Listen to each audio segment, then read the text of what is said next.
8ನೇ ತರಗತಿ ಕನ್ನಡ ಪಠ್ಯ ಪೂರಕ ಅಧ್ಯಾಯ 5 ಆಟೋ ರಿಕ್ಷಾದ ರಸಪ್ರಸಂಗಗಳು ಪ್ರಶ್ನೋತ್ತರ ಕೊಟ್ಟಿರುವ ಪ್ರಶ್ನೆಗಳಿಗೆ ಉತ್ತರಿಸಿ. ಪ್ರಶ್ನೆ 1. ಬೆಂಗಳೂರಿನ ಸಂಚಾರದ ಬಗ್ಗೆ ಲೇಖಕರ ಅಭಿಪ್ರಾಯವೇನು? ಉತ್ತರ: ಬೆಂಗಳೂರಿನಲ್ಲಿ ಒಂದು ಕಡೆಯಿಂದ ಇನ್ನೊಂದು ಕಡೆ ಹೋಗುವುದೇ ಒಂದು ಪ್ರಯಾಸದ ಕೆಲಸ ಎಂದು ಬೆಂಗಳೂರಿನ ಸಂಚಾರದ ಬಗ್ಗೆ ಲೇಖಕರು ಅಭಿಪ್ರಾಯಪಟ್ಟಿದ್ದಾರೆ.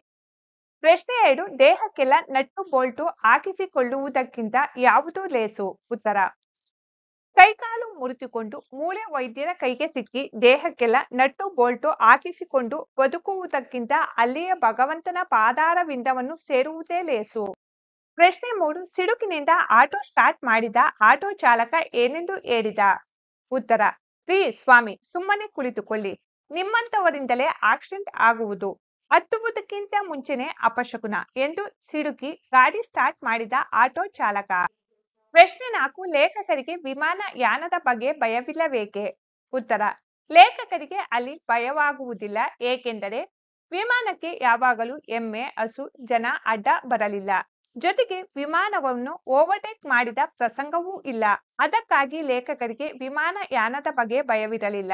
ಪ್ರಶ್ನೆ 5. ಪ್ರಾರ್ಥನೆಯಿಂದ ಮಳೆ ಬರಿಸುವುದಾಗಿ ಹೇಳಿದವನ್ಯಾರು? ಉತ್ತರ: ಪ್ರಾರ್ಥನೆಯಿಂದ ಮಳೆ ಬರಿಸುವುದಾಗಿ ಹೇಳಿದವನು ಶಿವಪಾಲ ಯೋಗಿ.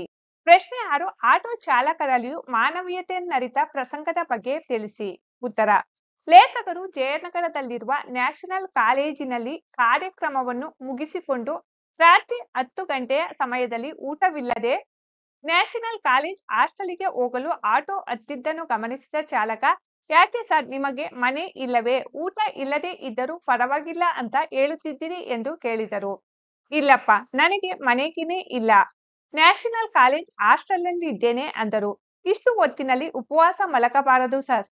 ವಿಶ್ವೇಶ್ವರಪುರದಲ್ಲಿರುವ ಸಜ್ಜನ್ ರಾವ್ ಸರ್ಕಲ್ಗೆ ಹೋಗೋಣ ಬನ್ನಿ, ಅಲ್ಲಿ ಇಡ್ಲಿ ಮಾರುತ್ತಾರೆ, ನೀವು ಇಡ್ಲಿ ತಿನ್ನುವ ತನಕ ಕಾಯುತ್ತೇನೆ ಎಂದು ತುಂಬಾ ಆತ್ಮೀಯವಾಗಿ ವಿನಂತಿಸಿಕೊಂಡ. ಆಗ ಲೇಖಕರು, ತುಂಬಾ ಥ್ಯಾಂಕ್ಸ್, ನಿಮ್ಮಂಥವರು ಬಹಳ ಅಪರೂಪ, ನಿಮಗೂ ಮಾನವೀಯತೆ ಇದೆ ಎಂದು ಹೇಳಿದರು.